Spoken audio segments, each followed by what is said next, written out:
What's up, folks? Welcome to Ralph Reads, brought to you by TURN, the United Ronin Networks. My name is Ralph Anthony Garcia, also known as R4. The legal, the loyal, the regal, the royal, Ronin Ralph, your master of ceremonies. Please like, share, comment, and subscribe. Tell a friend to tune in to TURN, the United Ronin Networks. We are Ronin. Today on Ralph Reads, with 3 volumes remaining, I will present to you Volume 10 of Midnight, a gangster love story written by the one, the only, the incomparable, the incredible Sister Souljah. Put your feet up. Got the munchies? Eat up. Got the book? Read up. Whence? Let the reading commence. Chapter 45.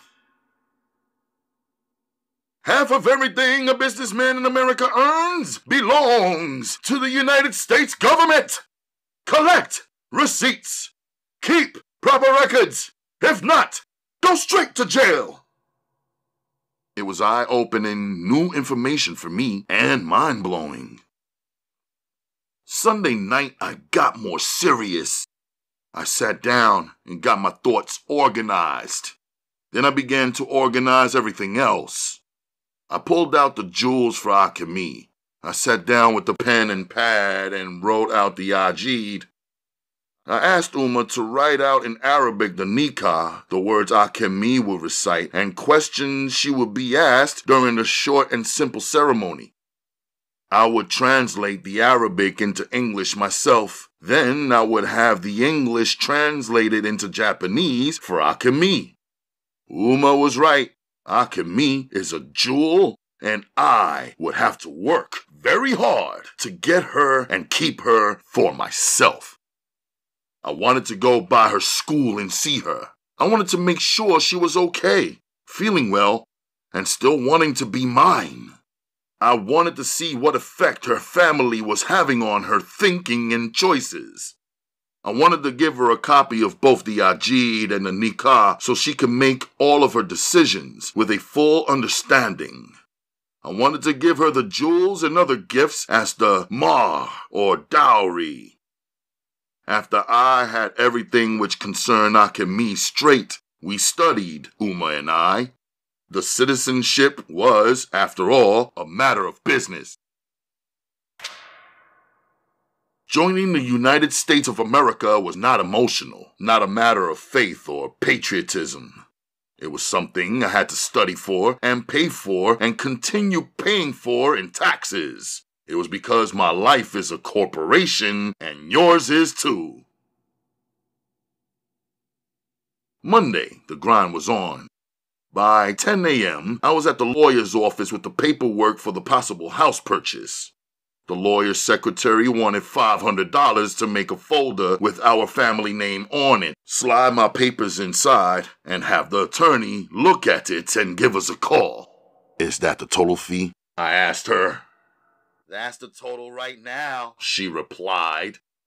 I left and tried the next lawyer. There was a whole block of them, 15 in a row.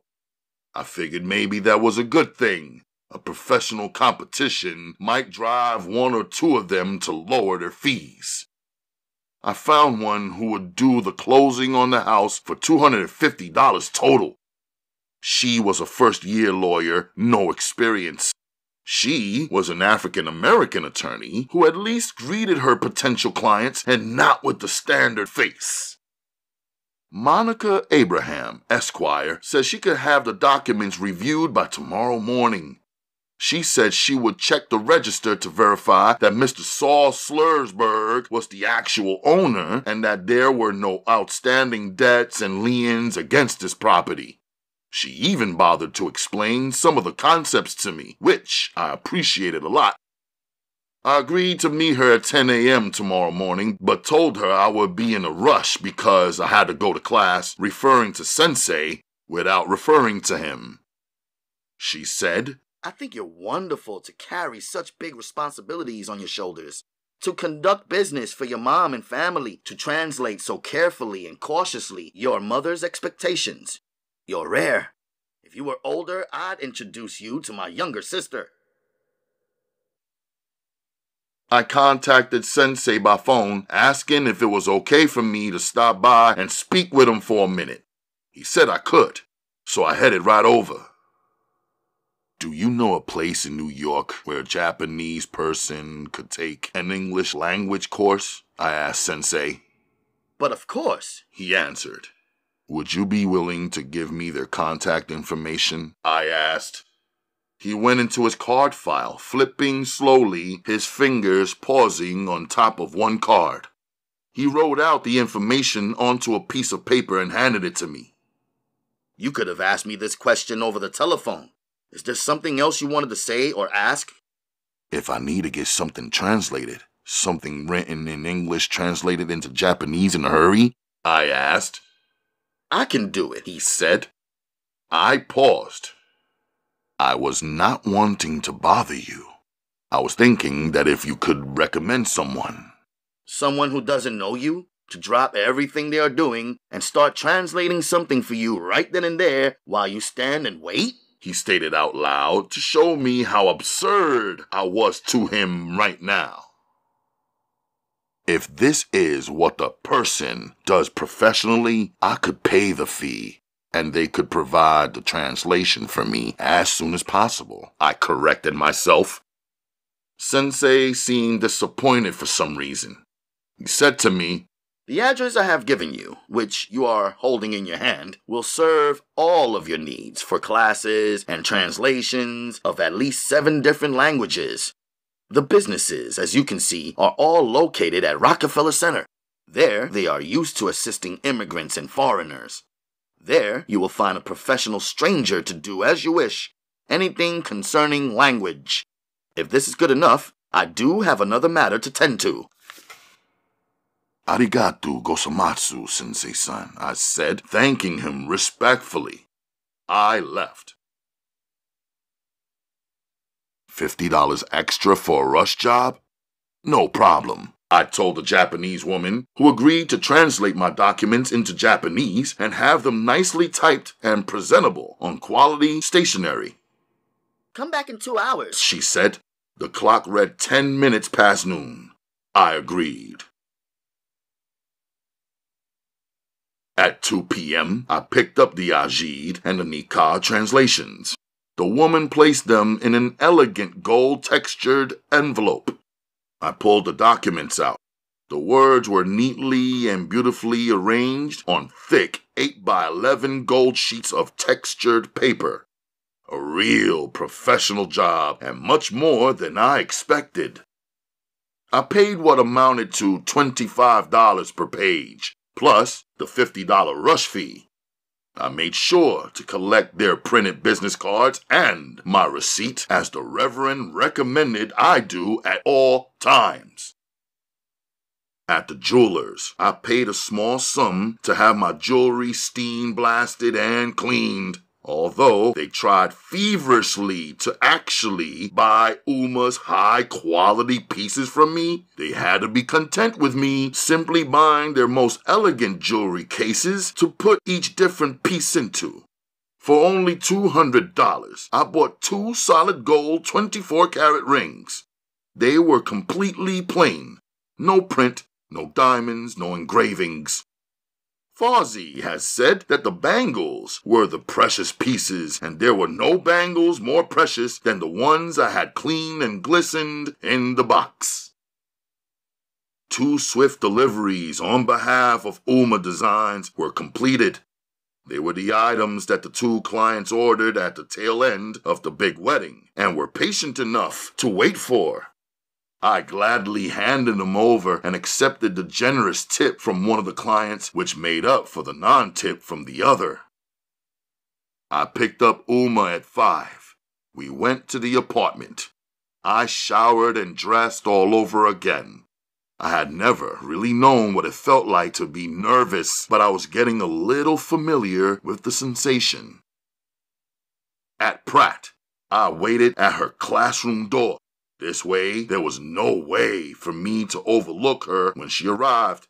In fact, I would see her coming down the hall. Her eyes would give away whatever she was feeling, as they always did, and really on just one look, I would have all of my answers. The closer it got to 7 p.m., the more students arrived. At exactly 7 p.m., the professor showed up. "Oh, it's you," she said, smiling. "You're looking quite smart. What's the occasion?" she asked. "I'm good," I told her, diverting her questions. "Have you changed your mind?" she asked. "Excuse me?" I replied. "About the modeling job," she teased. "Nah, I'm just waiting for Akemi," I said. "She probably won't come tonight. She's somewhere preparing for a big show. I'm sure you know all about it," she tested. "Yes, I know," I told her. "Okay then, bye-bye. Let me know if you change your mind about the modeling. Akemi or no Akemi." She waved and went in. I stood against the locker, my heart splitting in half, my body temperature rising, feeling like a fool. I heard her cousin's voice in my ear and her annoying American accent. "Akemi knows where you are. If she stopped coming around, maybe it's because she doesn't want to anymore." I hopped the train, thought about not going to the dojo, then thought about going home and facing Uma with no results. Thought about going to Queens instead, to Akemi's studio. Within seconds, I realized that was a wrong move, especially in my state of mind. What kind of a love could she and I have if I had to fight her uncle at his home? I thought about going by the museum where her show was, thinking maybe she was there setting up or rehearsing or whatever. Then I just got tight and said, "F it. Should I be chasing her around? If she was my wife, she would be right here with me where I could see her.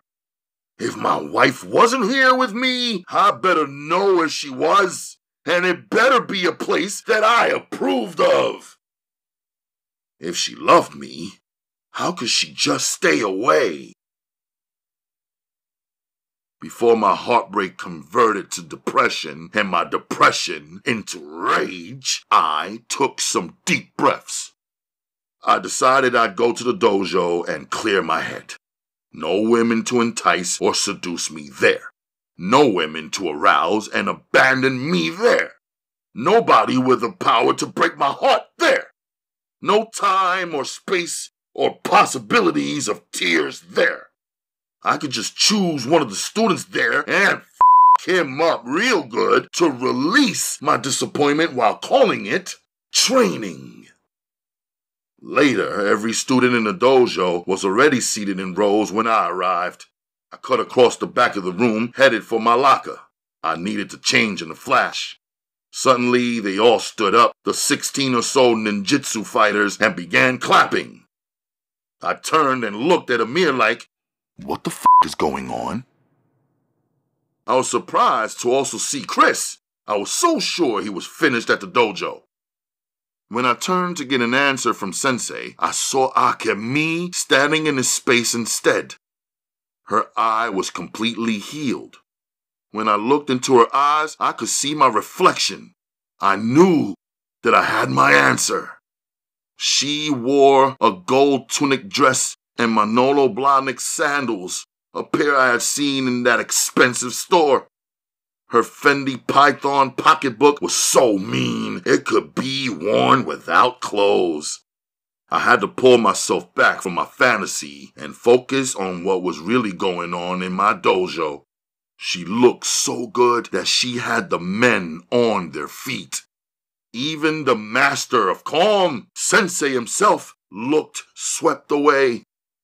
Now, there were 36 eyeballs focused on my reactions. I cut and walked around the men like they were cornstalks in an overcrowded field. As I got closer to her, She stepped up and folded into me. I embraced her warmly and completely, even though I was in shock. I was so used to being a private person to hold my heart in my hands in front of men who have been with me for years but never really knew me, made me feel vulnerable in ways that a fighter should never be vulnerable. If there was ever a time for an enemy to kill me, it would have been right then. I was so open in that moment that I was unlike a ninja, completely defenseless. She remained there in my embrace. Then I turned her by shoulders, kept one arm around her, and walked off to move us into a private corner of this large room. I pulled out the gold envelope and handed it to her. She smiled and pulled the contents out and read them over. Her eyes welled up in tears that remained floating there but never fell. "Sensei, please continue with the class," I called out. But he didn't, and everyone laughed. Then she turned to Sensei and called out some words in Japanese. Sensei left the room and returned seconds later with a writing pen in his hand. He walked over and handed it to her. Look how she has him eating out of her hands, I thought to myself. Not to mention, I wished I could throw a curtain around her so that no one else could see or stare at her beauty but me. She started writing on the papers as she walked away, all male eyes positioned on each of her heeled feet moving gracefully across the floor. I wanted to know what she was doing, although I knew that whatever she was doing, no one could stop her. She spoke some more to Sensei. He called me over. She says that you said all that is needed are 2 or 3 witnesses. Well, we have 17 witnesses instead. He translated for Akemi. It's true that we do have 4 men here who are at least 18 years old. Sensei pushed. Amir was standing in the back with his hands in the air like, "What the f*** is up with you now?" Chris was mesmerized. I excused myself to the men's room and performed wudu, the washing that each Muslim must do before making a prayer. I returned and made a prayer at the front of the room facing east. I recited Al-Fatiha in Arabic. In the name of Allah, the Beneficent, the Merciful. Praise be to Allah, the Lord of the worlds, the Beneficent, the Merciful. Thee do we serve, and thee do we beseech for help. Guide us on the right path, the path of those upon whom thou had bestowed favors, not those upon whom wrath is brought down, nor those who go astray. When I raised up, everyone was standing in complete silence. I pulled the jewels from my inside jacket pocket. I opened the elegant boxes and placed each bangle onto Akemi's wrist. The diamonds on the right, the gold on her left. For me, this was not any type of game. Sensei, Akemi may recite her nikah now if she chooses, I said. Sensei translated. She chose. She recited her nikah in Japanese. Sensei translated her words into English for the 17 witnesses, 4 of whom were adults, in addition to Sensei, who was somehow representing Akemi and Akemi's understanding as a father, guardian, or family advisor would normally do. Akemi faced me and began reading the nikah in Japanese from the paper in the gold envelope. She was speaking with no fear, as though no one else was there other than the 2 of us. Sensei translated the words of the nikah into English for everyone to hear and understand. I recited my acceptance of her giving herself to me in marriage. We signed the Ajid in the presence of everyone. Sensei placed his signature on our documents, as did 2 other adult students whom I knew from regular classes. I opened the box with the simple gold rings and slid one onto her finger. She placed the second ring onto mine. She held her arms up for everyone to see. She dropped her wrist down to show off her fingers and the ring. Then she bowed over completely before me. These cats went wild with cheer. Not your average Islamic ceremony, I knew. Having already signed her name on all of the documents, she handed Sensei the paperwork plus some papers from her pocketbook and said some words to him in their language. The more she spoke to Sensei without my understanding, the more uneasy I became. She turned to me and folded herself into my embrace. She eased out from me and turned to leave, and of course I followed her. As we exited the dojo, a limousine, double parked halfway down the block, began driving our way. The driver pulled up and double parked in front of the dojo. The Asian driver emerged and ran around to open the car door. I told him to get back in the car. I spun her around and looked at her to show my confusion at whatever her plan was. She placed her hand onto the car door handle. I put my hand over hers. The gold glittered polish on her fingertips looking exquisite against my black skin. We opened the door and she stepped on the inside of the limo door. Then she turned towards me to show me that she was leaving alone. She said, Ashiteru.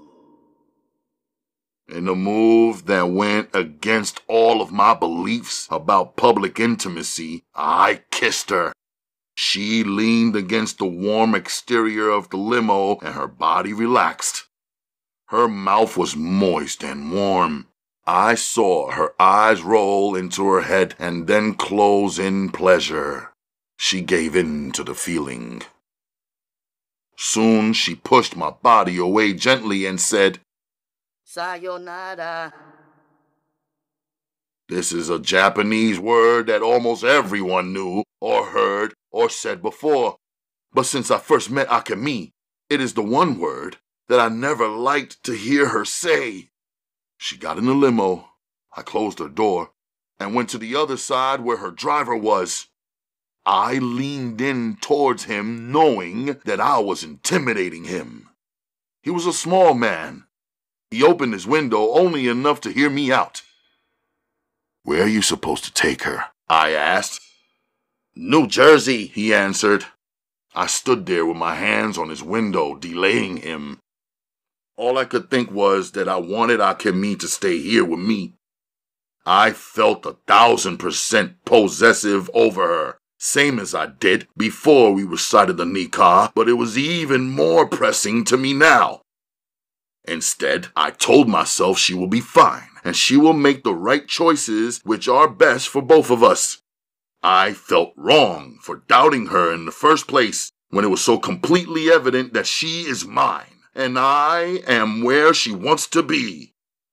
I pulled away from the driver's window, tapped the top of his hood, nodded to Akemi, and the driver pulled off. Nobody was fighting in the dojo. Everyone was at the window watching me. Amir was in the front row, of course. As I approached the building, the curtain that separated the ninjutsu world from the Brooklyn streets dropped. When I entered the dojo, they were all seated on the floor there staring at me. What? I asked. Sensei was seated in the middle of them on the floor, which I had never seen him do before. With a playful smile, he said, If at your age you can win over such a lovely young wife who will do anything for you and pledge her love with such open loyalty, then perhaps you should be teaching this class. And I should be back here listening and learning from you. The class laughed all together. I stood there dazed by the whole last hour of my life. Loosen up, man. You got the girl, Amir said. They all laughed again. Still thinking of Akemi, I asked Sensei, "What did she tell you?" He smiled. Perhaps you better get a professional translator to translate the events of this day for you. "Sumimasen, Sensei-san," I said, apologizing to him for the disrespect I caused him to feel by getting someone other than himself to translate my marriage documents into Japanese. Very well, Sensei said. She said, "I love you. You are my husband now, and I am your wife. Nobody can change that." She also said that neither a beautiful bird nor a beautiful leopard is beautiful in a cage. No one can change that either. "She's deep," Chris said. "She probably heard that somewhere in a rhyme," Amir said. I wasn't saying anything, just thoughts racing through my mind, my heart, and my body throbbing equally. "Do you know the meaning of her name?" Sensei asked, always in the teaching position. "Her name, Akemi, means bright beauty." "Midnight and the bright beauty," Chris recited out loud. Amir laughed. Some students laughed too, but Sensei did not. I could see he knew now the weight of my heart and the seriousness of this matter. He continued. "The last thing that your Akemi said was, 'I have to leave now. I have to go back to wipe the tears from my father's eyes.'" "I don't care if it takes you all night. Now that your undercover identity has been compromised, I want you to sit here and tell us what the fuck was going on. Don't leave out no details. You might as well sit here and talk to us since you're 14, you just got married, and ain't on your honeymoon," Amir said, smiling. Chris seemed speechless with fascination. It was just the three of us now. "Chris, you wasn't even with us two on Saturday night after the party. I'm telling you, this man here has 2 wives and 1 newborn. At least that's all we know about it so far." Amir was now standing on his feet, animating like he was in a play in front of a packed theater. "Now, your man did all of this without giving up 1 word or 1 shred of evidence. I'm so fucking impressed right now. We all friends here. Just give up your secrets. Your ninja wife is the one who blew up your spot by showing up to the dojo. That was your only mistake. The one thing that you weren't in control of. I'm surprised you even let her know where the dojo was at," Amir performed. I had to laugh at that one. I didn't. She took the paper from my house, I admitted, thinking back to when she was walking around my bedroom, rummaging through my stuff. Then I relaxed a little. "I'll only tell you 2 this. Akemi is my girl, my wife. That's it. Bangs, she has love for me, but I can't rock with her. Her daughter is not my daughter, and that's all I'm gonna say." "Akemi, I mean your wife, she's beautiful," Chris said. For the first time, another man commenting on my woman sounded sincere. There was no offense in his compliment, no wrong intention. I admire you, man, for real. We've been busy playing. You been busy growing up," Chris said so seriously. Then he looked like he went into his own head and began reflecting on something. "Who is she? Where did you meet her? Is this marriage even legal?" Amir challenged. "Our parents have given their permission," I said, holding up the envelope containing all of the signatures, including the form signed by Akemi's father. "And our marriage is legal in the eyes of Allah." That silenced him. Even the Sudanese bride returns home to her family after the signing of the Ajid. She doesn't go right away to her husband, Uma said, soothing me. She was sitting in the middle of her bed, her bare feet still beautifully painted with pretty henna patterns. Her lamp lit up her excited eyes as I recounted the story of my and Akemi's vows. "The Sudanese wedding takes 7 days or more. Do you know that after the huge ceremony for Fozzie's wedding, the entire family reconvened 2 days later for his walima? Walima? I asked. I was seated on the floor with my back up against the wall. It is the family breakfast feast where the families celebrate the proof of virginity of the new wife. It is also a prayer breakfast in hope that Allah will bless the newly married couple with new life. How does the family have proof of the virginity? I asked, feeling naive. When you go into a new bride, if she is a virgin, there will be blood. It will not be a shower of blood, which occurs in the woman's monthly flow. Females vary, but there must be some blood coming from her below, quote-unquote, on the first night of intimacy. The husband will know how it feels, how it is, and how it looks. He will take time to see the blood. When the husband is sure and feels that his bride has not been by any other man, he is happy. So the families are happy, no one feels cheated, everyone celebrates. I already knew there would be no walima between our two families. Yet, I felt a heavy Sudanese kind of pride that there will be blood coming from below, quote-unquote, not a hand-me-down girl or someone else's leftovers or an abandoned or passed-around piece.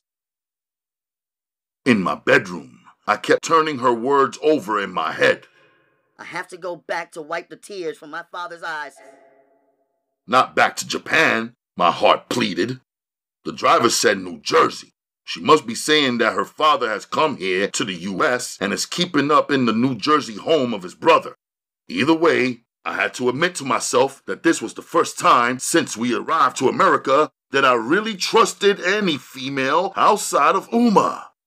Now, after careful thought and observation, I felt within my heart that I trusted I could meet too, even when I could not see her with my own two eyes standing before me.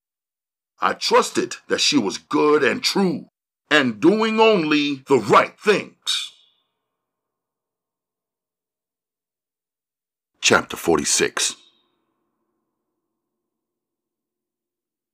Early Tuesday morning, we made prayer. I took the trade ride in with Uma as usual.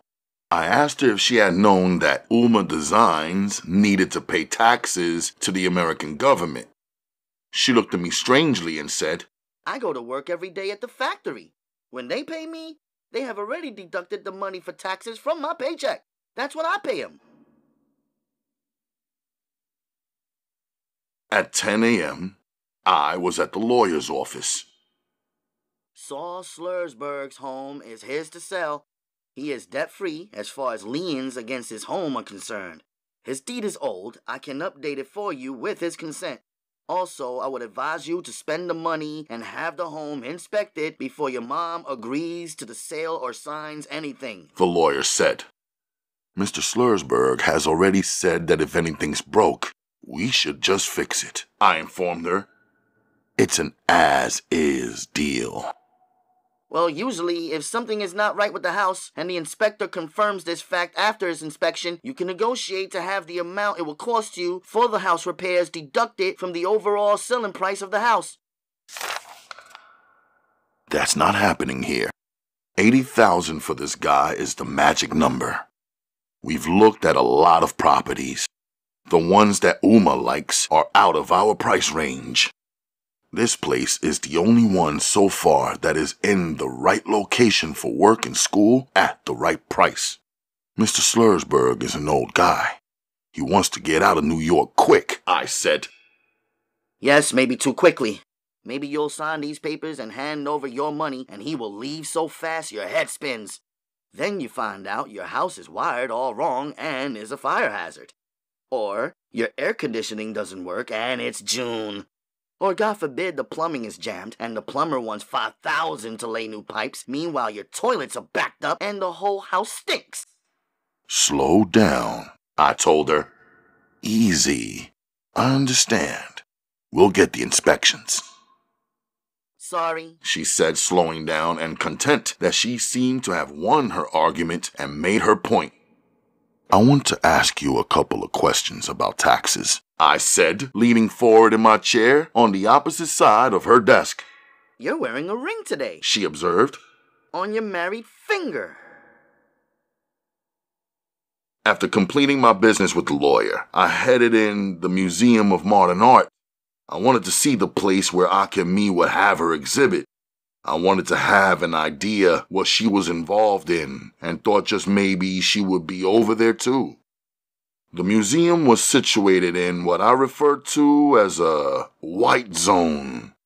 I never take my guns into white zones. I stash them before and pick them up later.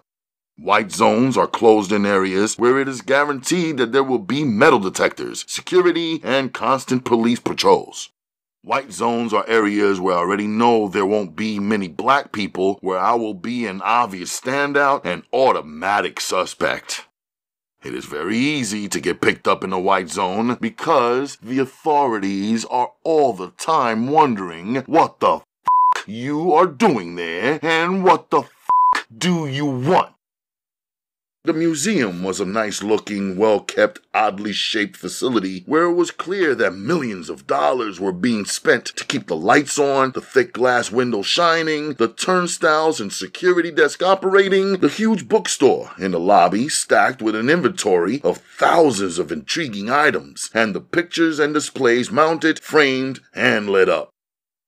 At the museum entrance, before the security desk, there were 7 metal easels on which thick boards were mounted, advertising the upcoming exhibit and exhibitors. 7 continents, 7 geniuses, 7 youths, the display was titled. Underneath the board for Asia was a huge black and white photograph of my wife, Akemi Nakamura. The caption beneath her photo read, "As soon as she sees you, you're captured." Looking at her picture, I could see that it was taken before we met. Her ears were not pierced in the photo. I looked at the way her thick black hair, black eyes, and full lips were pulling me. I wondered if they were pulling everyone else too. Their description of Akemi read, 16-year-old Akemi Nakamura is the Japanese-born artist who swept our art competition and best represents the artistic talents of the youth of Asia. She has mastered the unique style of combining pencils, markers, and paints together on one surface. Her original artwork also contains numerous creative surprises that make it stand out from the work of her peers. Her greatest talent, however, is her photographic memory. She despises drawing or painting using mounted objects or models. It is believed that she can look at her subject once, close her eyes, and then open them and bring it to life on her canvas in great detail by memory. She is a unique talent unlike any artist the world has known. Her eyes are more precise than a camera. This is why we say, quote unquote, as soon as she sees you, you are captured.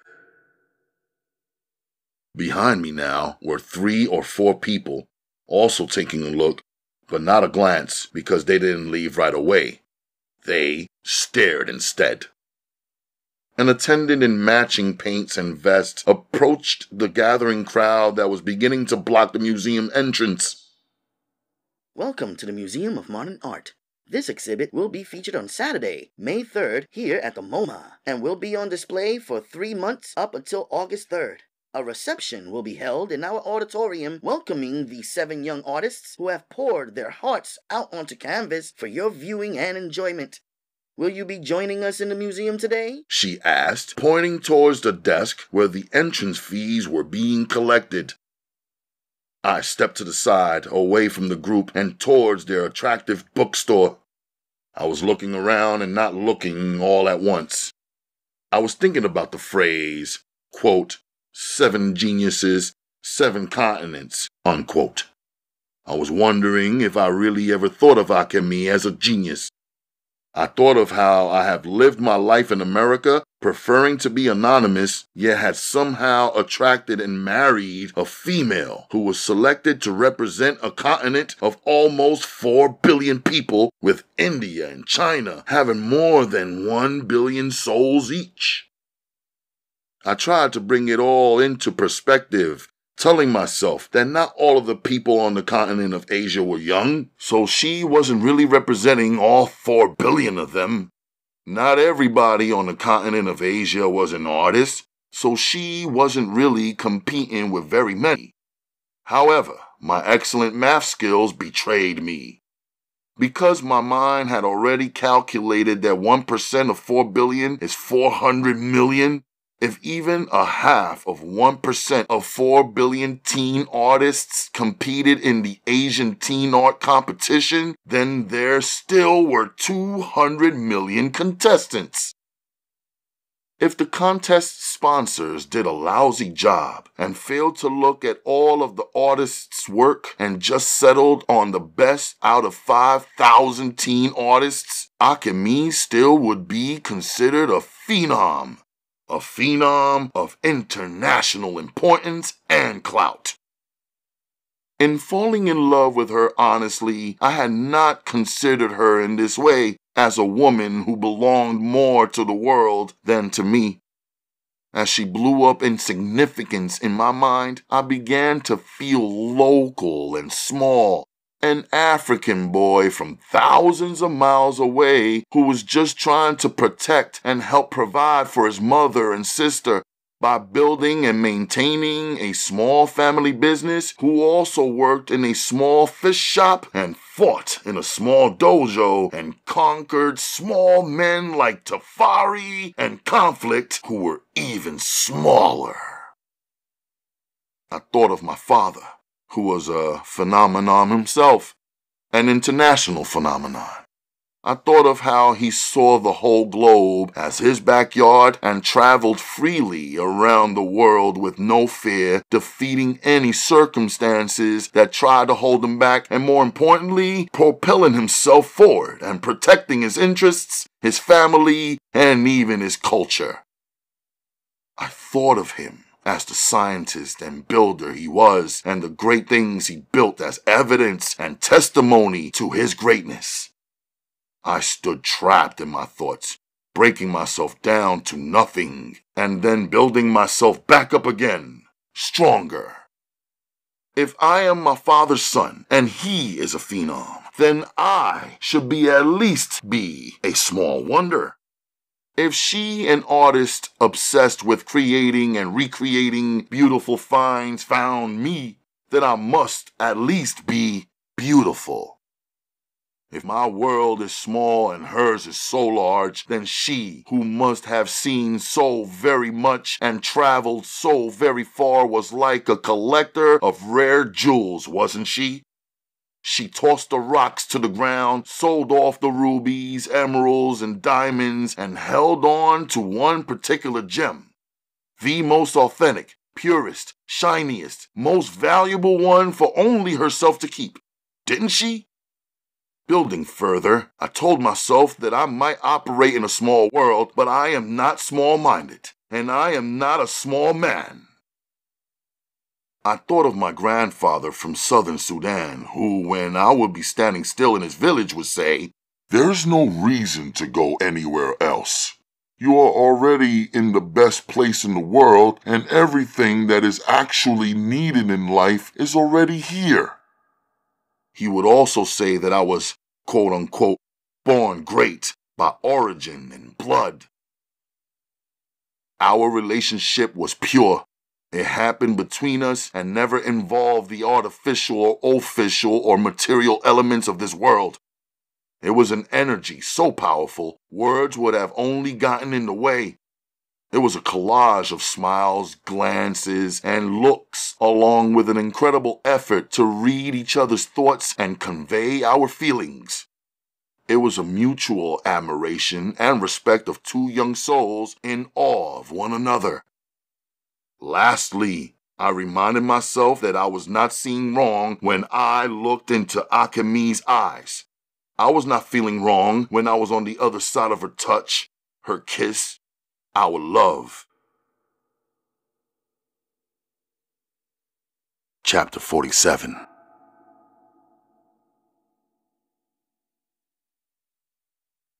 Brooklyn will sober a lover up real quick. I flipped back into focus riding on a subway with the aggressive and weird and wired freaks of New York. I got real clear walking in the Brooklyn streets with the people and prowlers. I walked over to Bangs to collect my ish. She, her daughter, grandmother, and 2 or 3 other people were all outside sitting on the stoop.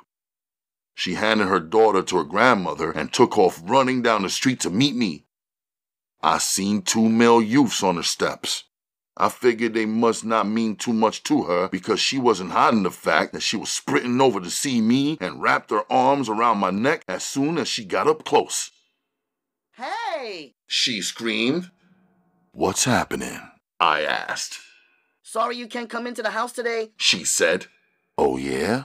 Why? I asked. There's a rat in there, so we all ran outside and locked it in. She said. So now the rat's gonna live inside and y'all are gonna live on the streets? I asked. She laughed.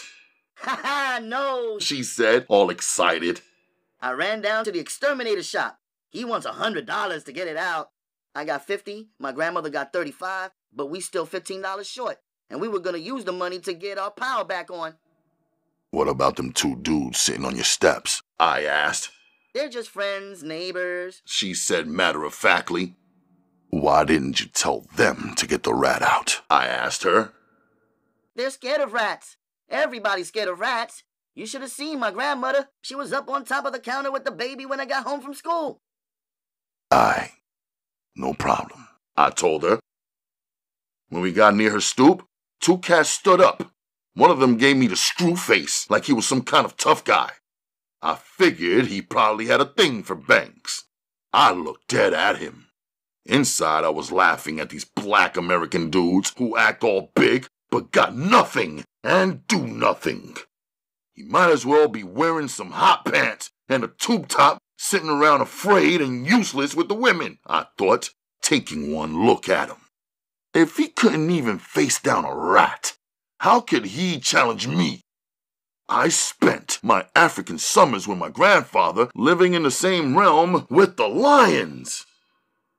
Go pay your power bill, I told Bangs. Sure, She said, seeming to melt and swoon when I spoke to her forcefully. I walked past them 2 and pushed the door open while they stood to the side and watched. Then I closed the door behind me, 'cause them watching me. First thing I did was open all the closed bedroom and room doors inside of the house, ending up on the 2nd floor for the first time. The 2nd floor rooms were same as the ones downstairs. The last room on the left corner had a bare mattress with a men's pair of pants on top. I stepped in and took a look. There was an empty bottle of wild Irish rose turned over on the floor. On the other side of the mattress, in a small space, there was a ripped condom wrapper on the floor. I took a double take. Everything else in this house was old and dusty, as if this place was set back in time. But this scene in here, I knew, wasn't from 2 or 5 or 20 years ago. It could have been left there 20 minutes ago or 2 or 5 days back. I stood quietly in the middle of the hallway up there for 15 minutes. I didn't hear one sound. Then I walked to the 1st floor and stood quietly for 15 more. I could hear the rat now. It was running around in the grandmother's room. I pulled out my kunai knives, entered her room, shifted some furniture around, and waited. I was excited at having a live target for my practice. I became completely silent and waited some more. I saw Granny had a box of Fig Newtons on her night table. I pulled one cookie out, crumbled it up, and tossed it around the floor. I stood in one spot for 18 more minutes before the rat made his appearance. I saw him. He was big and black, like he'd been living large. An uninvited guest terrifying the girls and the old lady with no competition or threat of being shut down. Now he f***ed around and got fat, greedy, sloppy, and he made a run for those cookie crumbs. On my 2nd toss, my kunai went right through him and lodged his body up against the dank beige wall. His blood splattered like a small kid's finger painting, adding the only color this room had. I left him there for a minute while I went to the other room to collect my gun and our shirts. I came across the box of condoms she tossed at me in the alley a couple of weeks ago. Instinctively, I counted them again. 13. In the kitchen, I grabbed a brown paper bag. I went back into Granny's and grabbed my kunai out of his belly. His tail was frozen stiff in an action pose. I used the brown bag to pick him up. Then I dropped him inside and folded it down. A little bit of his blood soaked through the paper bag, but not enough to make it rip open. In the bathroom, I washed my hands with hot water and soap. The house was still quiet. None of the tough guys had entered to help out or just out of plain boldness or curiosity. Then I heard someone entering through the front door. The footsteps were heavier than a woman's footsteps. I came out of the bathroom and stood at an angle to see who it was. He was a grown, older man. I didn't want to move and scare him. I didn't expect him. There was no way he could have expected me to be inside of this house either. But on closer look, he appeared unstable, maybe even drunk. "Hold up," I called out to him. "Who the f*** are you?" he asked, as though this was his house. "Exterminator," I answered, holding up the bloody bag. "Oh, shit," he said. "Glad to see you. I hope they don't owe you no money." "Nah, I did it as a favor." "Come on, man. Nobody does no favors," he laughed 2 quick times and then sobered up. "I don't have no money. Want a quick drink?" He pulled out a bottle out of his coat pocket. "Nah, I'm good," I told him. "Where's Tiffany and the baby?" he asked, looking around. "I'm finished, so I'm out," I told him. I kept my eyes open on him while I went back and grabbed me and Amir's shirts and left. Outside, I called her. "Banks!" She came running down the street. Her grandmother must have heard me call out too. She came right out of the apartment across the street carrying the baby. "He's finished," I told them, holding up the bag. "Boy, you're a godsend. Thank you so much. You the only one of them I know who comes around and does something good. You can come back anytime. You're always welcome in my house," the grandmother said, relieved. Where you going? Bangs asked. I could see the craving in her eyes. "I gotta go bury this sucker," I said. "Afterwards, I got basketball practice." So when you coming back to check me, friend? She smiled. "Don't believe a man can only be friends with you, Bangs. It ain't happening." So what does that mean? She asked. "You asked me not to talk to you about her," I answered sincerely. Oh, her again. She rolled her eyes. "Just take good care of your daughter. She's the best thing you have," I said to her. That's right. Her grandmother shouted out her agreement. I kissed the baby and told the grandmother and her, "Your son and your uncle is waiting inside of your house." Bangs rolled her eyes and said, You kissing the baby, but you should be kissing me, Superstore.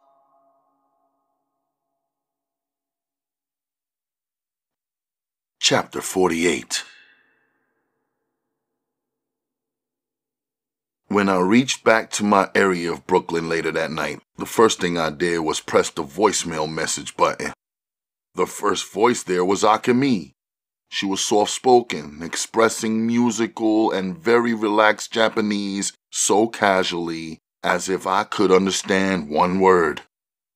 I smiled and imagined, I am still here with you. Everything is as good as could be expected. I'm working hard. I hope to see you soon. She was turning me into a very patient man. Naja wasn't patient. When I went into her room to check on her, she posted me up. She was awake, sitting in her bed when she should have been lying down asleep. You missed Family Day on Sunday. Will you miss it next Sunday too? She asked. "I'm sorry, Naja. It was an emergency. I had to go and check on a friend," I apologized, referring to the trip to Chris's church. But you told me that these people are not our friends. She said, puzzled. I told you that the people in this building and this neighborhood are not our friends. I said the little girls in your school are your friends. What about Shayla and Kimmy? She asked. They don't go to my school. Who? The two that were riding my bike with me the other day. She continued. It's hard to tell if they're your friends because you have only played with them once. Besides, you won't really know if they are friends unless they get their own bikes. Why? She asked. Because sometimes people pretend to be your friend when you have something that they want to use. I told her, feeling bad about poisoning her view of life, but knowing that she could not remain naive forever. Oh, well, what was the point of buying me the bike if you don't let me outside to ride it and don't take me outside to ride it because you're never home? She asked. Maybe I'll take you somewhere special soon where you could ride your bicycle without worrying, I told her. Well, if you would have given me my fight training like you said you would, I could ride my bike here in front of the building, she said, calling me out. I stood up, thinking to myself that the more females a man is related to and the more females a man knows, the harder it is for him to divide himself up and give them each what they need while protecting them all at the same time. What's that smell? I asked her, looking around her bedroom. What smell? She said casually. I don't smell anything. But I knew there was something because my sense of smell is excellent, and Uma's use of fragrance is incredible. There was something in Naja's room alerting my sense of smell and interfering with Uma's fragrances, which was usually the scent that dominated our apartment. I walked around Naja's room checking. When I slid her closet door open, it was impossible not to see the sparkling eyes of a baby kitten as she sat inside of Naja's house slipper. I closed the closet door, leaving a small space for air. I turned around and acted like I had not seen the kitten. I wanted to see how Naja would handle this situation. Do you keep secrets from your family? I asked her. Do you keep secrets from your family? She turned the question around on me. No, I answered her. Are you sure? She asked. We're not talking about me. We are talking about you, I said. I don't if you don't, she said, speaking too smart for her 7 years. Naja, I am your older brother. It is my job to care for you. It is not your job to take care of me. So quit playing and tell me your secret before it turns into a lie. I have not lied to you, she said. Have you lied to Uma? I asked. No, she answered. There's just something I did not say. That's not lying, is it? She asked, flashing her innocent and childish grin. It's not lying yet. I'll give you a chance. You can tell me now, before your secret turns into a lie, I said calmly. I found a kitten outside. I saw it in the bushes in front of Miss Marcy's window. She likes kittens too, so she let me run outside and get it. I put it in my book bag and now it's in my closet. I fell in love with the kitten, but I knew Uma wouldn't let me keep it because she even told me once before, no pets until we get a new house and a backyard for them to stay in. So does that make it okay to bring the kitten here anyway, just because you want to? Because you feel like it? I asked her. No, but I thought Uma wouldn't understand, she said. You thought Uma wouldn't agree, I corrected her. You're right, she admitted.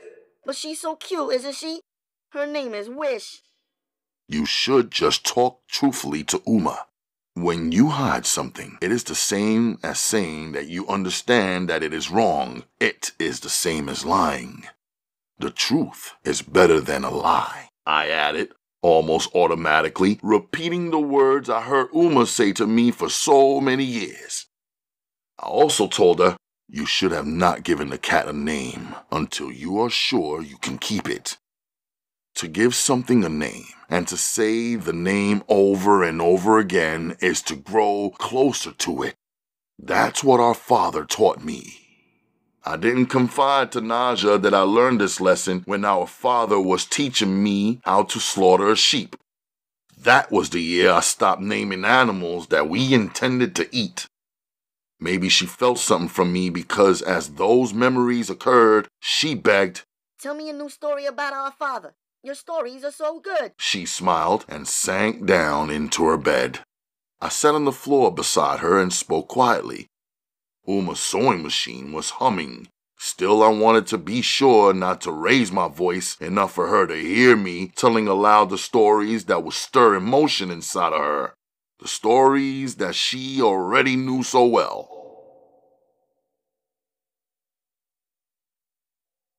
Do you want to change your name? Because this is the time to do it. The clerk at City Hall told me after Uma and I were granted our citizenship. A lot of foreigners who become citizens of the United States opt to have simpler names that we can pronounce easily here in America, like Joseph or Robert or Theodore or Benjamin. I'll keep my name as it is, I answered him. Uma smiled politely at the man because he had authority. Like myself, she had learned so much since 7 years ago. She knew now how to get the small victories without compromising her beliefs. She wore her thobe today, covered her body, but not the niqab which concealed her face, all but her eyes. She pretended that she was saying something so nice, but in Arabic she pointed out to me, "These people are so arrogant and so ugly. They always assume so much." Looking at Uma's smiling pretty face, the clerk eagerly signed my certificate and said, Congratulations!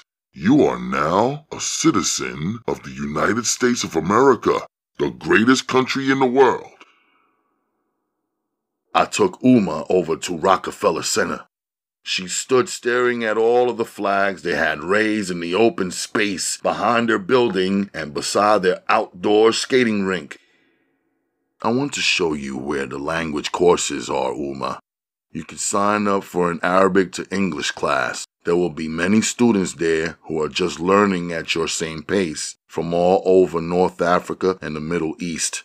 It will be what's best for business. I tried to convince her, but Uma was still looking up.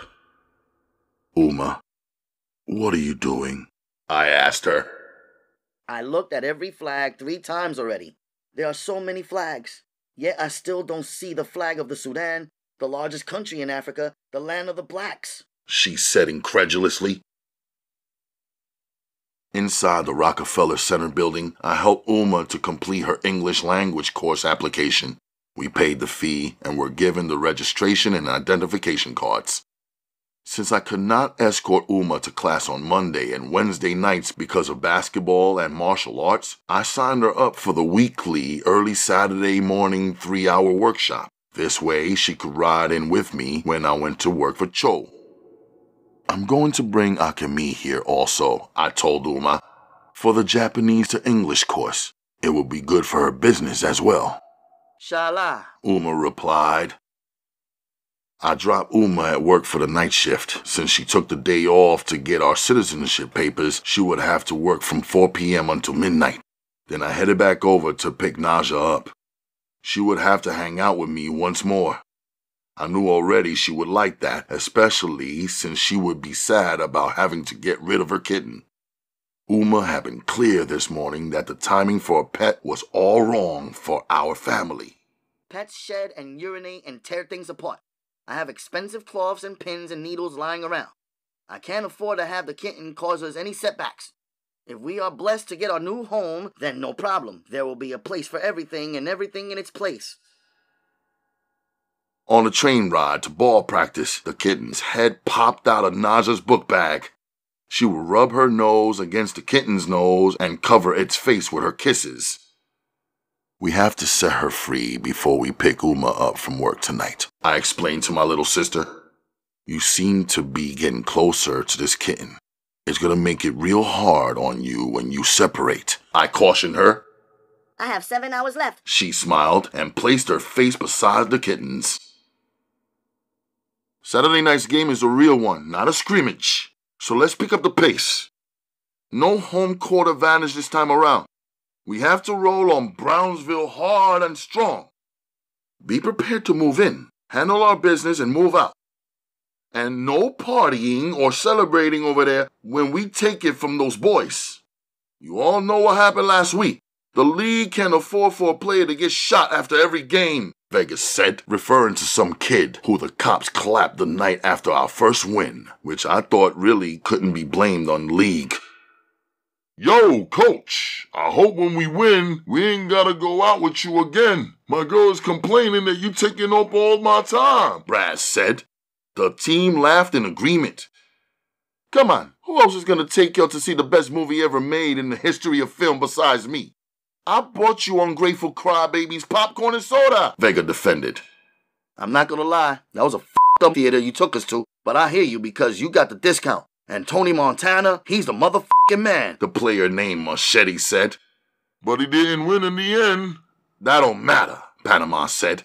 He had so much f***ing style when he was doing it. A good 10, 15-year run on top of the world. Guns, paper, mansions, whips, bitches. I'll take it all. Word up, Mateo said. I just watched and listened. I missed the Scarface movie the team went out to see that night. Yet, what they were saying hung in my head like a riddle. It is better to have all the best things and a short life or live average until you're 70 or 80 years old. What's the value of life, I thought to myself. That's an assignment for you, Vegas said, pointing me out. Have you ever seen a Scarface movie? He asked me. Nah, I answered. Well, Cacho, go and check it out, Vegas said. He glanced in the corner where the bleachers are, where my little sister Naja sat waiting. But don't take your little sister, man. It's no good for her, he said sincerely. I was skeptical about playing ball with the league and these guys in the beginning. As I looked around the room now, there was Panama, Machete, Braz, Mateo, Jaguar, and the rest. We were all players who originated from some other country outside of the United States. I wondered if it was set up that way intentionally. I wondered if the reason we all got along so well was because we aren't like the Americans. I thought about Amir and the crazy-ass red team. I wondered if they was all f***ed up because they were all African Americans. They all hated each other and couldn't do anything united, not even play ball. Even their African American coach was a f***up who didn't show from time to time. After practice, I saw her walking up, still moving swiftly even with the extra weight in her hands. The team was just letting out, so they all saw her coming too. So did Naja. Bangs came up quietly and sat on the wall with her daughter silently, giving me a chance to play her off and keep on walking past if that's what I wanted to do. I walked over and sat on the wall beside her instead. Bangs, this is my sister Naja, I introduced them. Bangs? What does that mean? Naja asked. Ask your brother. He gave me that name, She said, blushing, her pretty dimples showing up for every smile. You gave her a name? Naja repeated, shocked. Then you must be close to her. You said don't give something a name because you'll grow closer to it, right? Naja asked me. I was talking about your kitten, I said calmly, trying to move her on to the next topic. Ooh, I love cats. Can I see it? Bangs asked. If you let me see your baby, I'll let you see my kitten. Naja said, then they traded.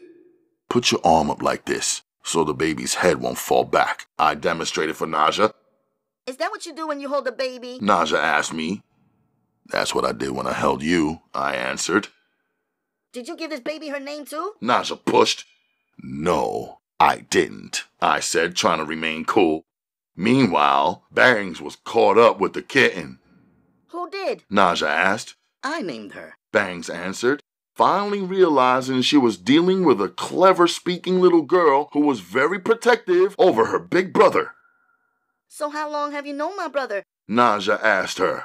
You don't have to answer that, I told Bangs. About a month and a half or so. She answered. Do you know his wife Akemi? She's very pretty. Naja told. Bang's happy-going expression shifted to a look like someone kicked her in a soft space on her body.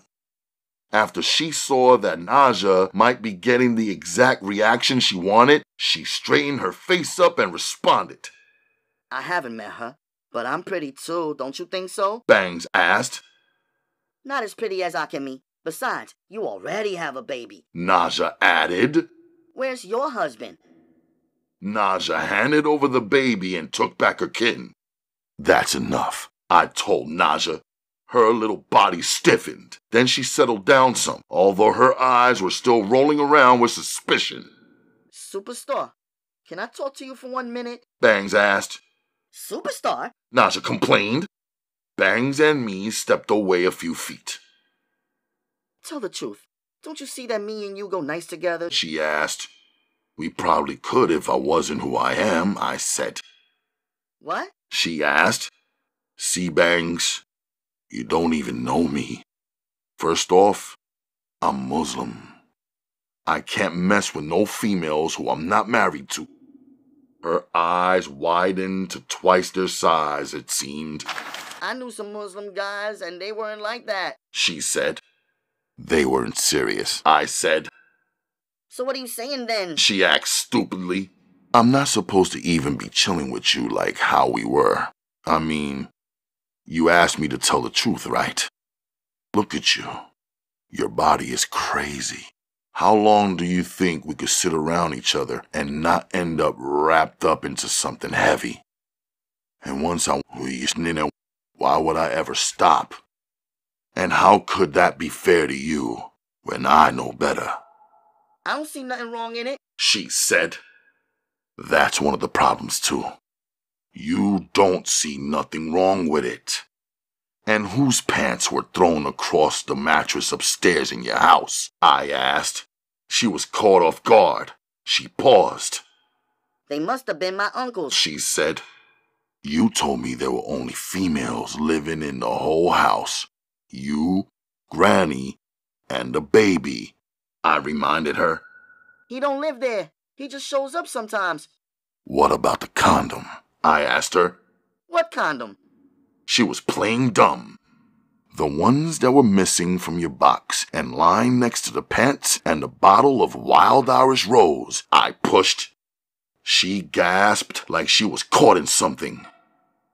He must have snuck and did something with somebody up there. He took the condom out my box. He's always taking something without asking, she said. It sounded true. You see, Bangs, I can't do none of this with you. I'll end up killing somebody. She stepped in close to my body. Instead of getting turned off, she was getting turned on, and her lips were poking through her bra and her t-shirt. Suddenly, there was a moist spot spreading. Her milk was leaking.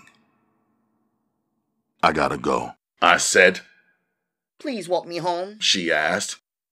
By now, she caught on that I thought that was the right thing to do. Walk a female home to safety. Come on, Naja, let's go, I said. Where we going? Naja asked. We're going to walk Bangs home, and then we'll go and meet Uma. You know where she lives? Naja started up again. Yes, I do, I answered her. Did you tell Uma about her? Naja asked. As we approached the stoop, Naja asked Bangs. Who's he? He's nobody, she said to Naja. He's not your father? Naja questioned. Nope, he's my uncle. He's my mother's brother. Later, I told her when we reached the steps. Good night, Uncle Nobody. Good night, baby, Naja said for anyone to hear. Bangs walked past her uncle without speaking and entered her home. I took Naja's hand in mine and picked up our pace to the train station. When we got seated, I asked her, Why did you act that way towards Bangs? because I like Akemi. She answered. Just because you like Akemi, do you have to make Bangs feel bad? Why should she feel bad? What does she want from you anyway? Naja asked. No female likes to be told that another female looks better than her, I said. You're confusing me. My little sister said. Last night I got in trouble for telling a lie. Tonight I'm getting in trouble for telling the truth. Would you rather I did not say anything? She asked, without one bit of sarcasm. And you said if I hide something, it's because I know it's wrong. Will we tell Uma about my kitten and the girl and her baby? She asked with innocence. Yes, we will tell Uma everything. It's the right thing to do. I felt forced to represent the truth. When we met up with Uma, my sister immediately revealed that she still had the kitten. Tired, Uma said, The kitten can stay closed in your room for one more night. In the morning, I'll ask your brother to do something with it. Naja was excited and really disappointed at the same time. Later that night, I thought about how Naja did not say one word to Uma about meeting Bangs or the baby. She looked out for me and held it in, even though things did not turn out the way she wanted them to with the kitten. I appreciated her. I realized she really only wanted to accomplish one thing by acting up in front of Bangs. She wanted to keep her brother away from a situation she knew our mother would not approve of. A situation she felt, even in her young age, was also not right for me. It was probably unfair to ask my sleepy mother a deep question. Yet, I wanted to hear her sincere answer. We come from a country where Islam is the law. How can we remain Islamic in a country where almost no one believes as we do? I asked. What is making you ask this question? She said, looking intensely concerned. Islam gives women rules to be modest, to cover, to marry, to be faithful, to pray. I'm surrounded by females who don't do any of that, and they keep coming at me all day, all night long, I confessed. They are all a test of your faith, she said. Many of them will come, but they are not what is best for you, me, your sister, our family, your children to come, Shala. You have chosen a wife. Never trade her for a lesser thing, Uma said with a certainty. I wouldn't think of trading Akemi, I assured Uma. But why would anyone want to give a young man such a difficult test of faith? I asked sincerely. Allah is above comprehension, she answered. Allah is the best knower of all things.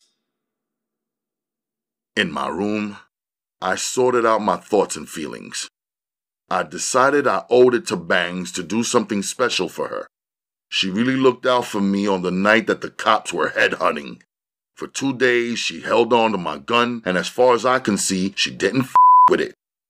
Her waiting for me by the window when she heard the police sirens saved me from what could have been a completely different outcome.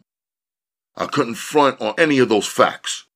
Still, I couldn't give her what she really wanted either without fronting on my beliefs, my family, and my wife. Miss Marcy had no one else living in her apartment, which is the only reason we allowed and paid her to care for Naja. Aside from the money, she was very attached to Naja, and Naja was very attached to the kitten. So it worked out. Chapter 49. Around 9 a.m., I showed up at Bang's house knowing that she would be in school. I rang the bell. I saw Granny push back her curtain and see who was standing there. Seconds later, she appeared at her front door, still sleepy and sluggish. Good morning, Miss Kelly, I said. It sure is a good morning. You coming here and saying good morning? I haven't heard that kind of talk from a youth in a long time, she said, still complaining. I have an idea about a surprise for your granddaughter, I told her. She brightened up and listened. She smiled and nodded the entire way through my speaking to her. Afterwards, she gave me the key to their home. Take this, just in case I'm asleep when you get back. I took the key. Oh, and what's Bang's favorite color? I asked. Tiffany's favorite color is red. Pick something else. Her next favorite, I asked. Purple, she answered. At the local hardware store, I picked lilac. I figured Bangs was already too amped up for the color red. It would just excite her more than she already was. And purple seemed too dark. I thought it might sadden her. Lilac was more of a peaceful, girly color. Maybe it would help her to calm down a bit and mellow out. In Bangs' room, I pushed all of her old furniture to the center. I threw the drop cloth down to protect it. I lined up the perimeter of her walls, floors, doors, and doorknobs with masking tape. I wasn't about to do no dope-ass mural. I am not a painter, but I was about to paint her room to make her feel good. I was about to cover up her walls that seemed neglected for at least Bangs' entire lifetime. From what I knew about females, they don't like to live a life without beauty and beautiful colors and surroundings. At least the females who I know and love do not. Before placing the roller on the first wall, I had to remove the old clippings, pictures, and magazine articles she had taped up. I figured if she was anything similar to me, she probably wouldn't like no one f***ing with her stuff, so I tried to take them down easy without ripping them. I placed the clippings into a neat pile on her dresser underneath the plastic drop cloth. The article on top caught my eye through the transparent plastic. The title of the article was Cut Short. It read, "The life of a Brooklyn teen, Darren Sparks, was cut short at age 17 yesterday. He was killed by a drunk driver on the evening of..."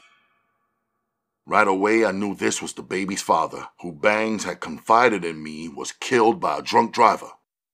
I thought it was sad. At the same time, it pumped up my determination to do a good job to bring Bangs a little bit of happiness. The roller made it easy. I was finished by 1 in the afternoon. Still, the paint had to dry, and I wanted to be out before Bangs got home, probably around 4 p.m. I knocked at Granny's door, not knowing if either she or the baby were asleep. "Y'all finished?" she asked.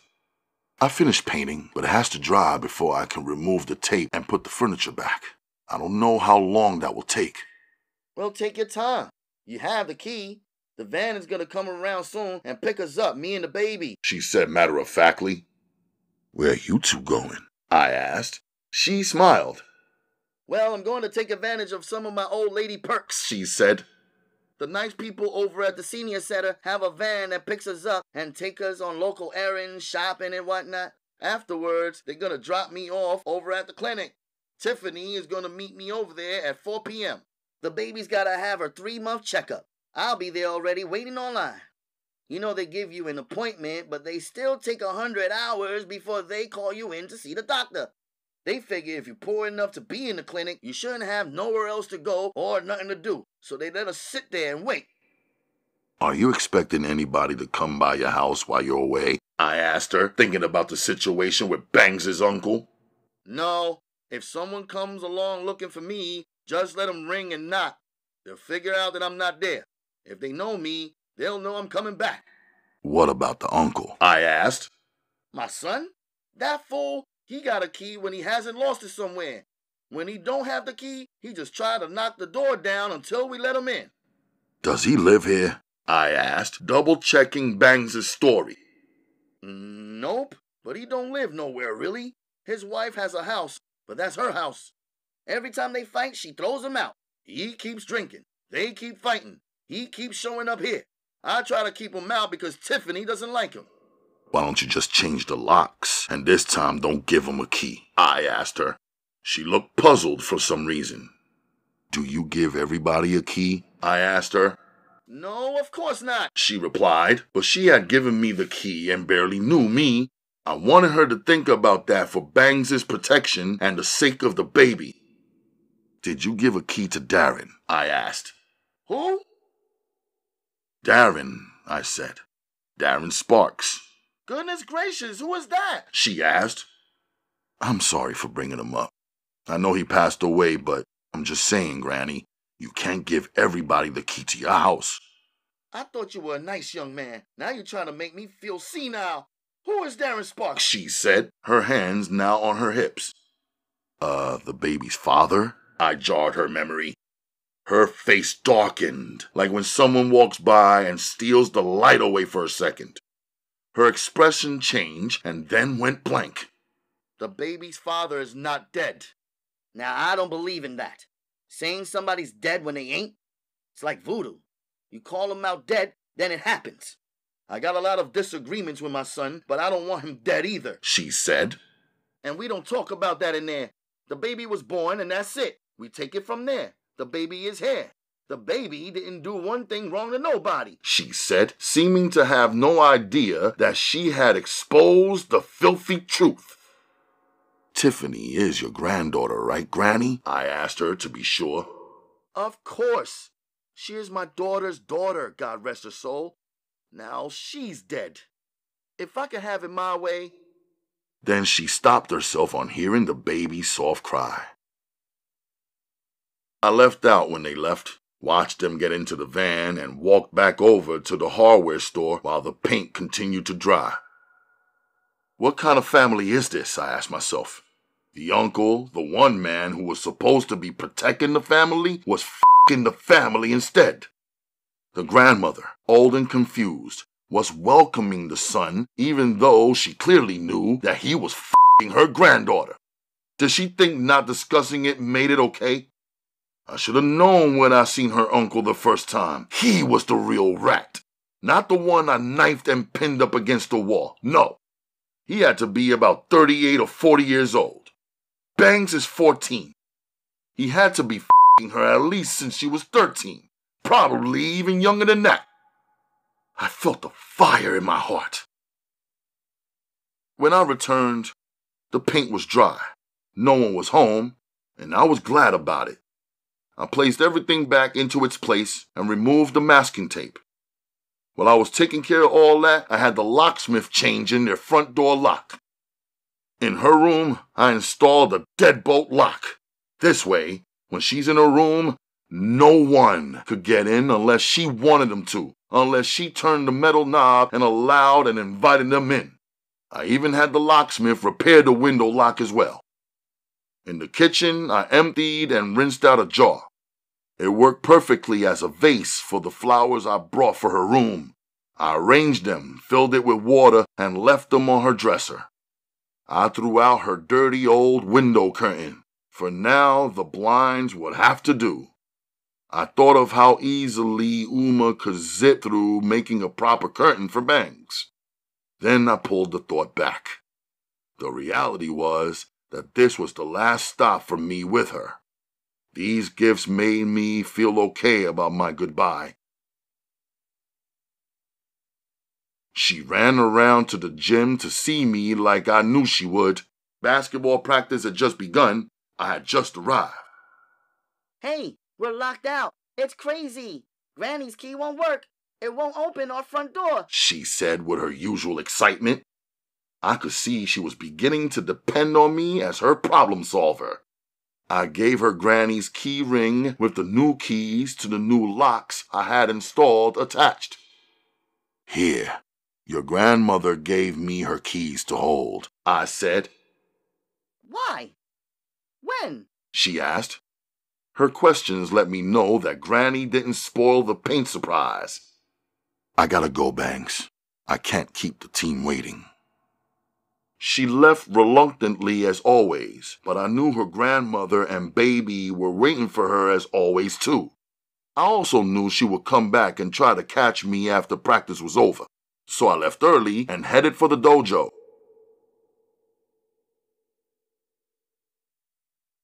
I do sincerely apologize, folks, but we are gonna have to pause for the cause because you folks got to tune in to the next edition of Ralph Reads. I would like, or rather love, to thank you queens and kings, fellow royalty, for stopping by.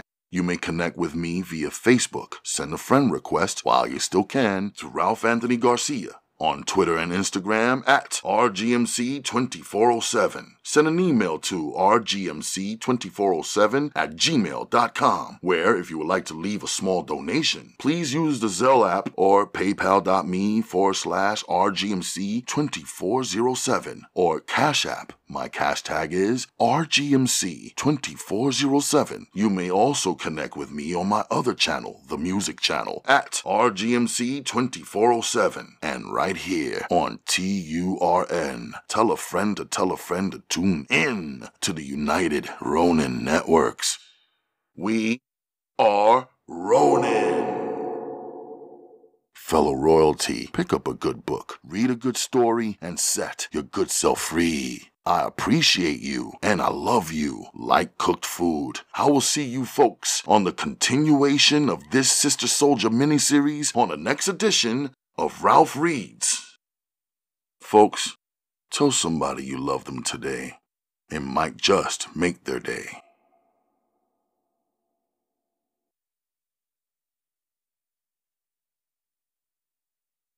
I don't know what the hell I'm in the middle of. And the last thing I need is your little ass questioning me.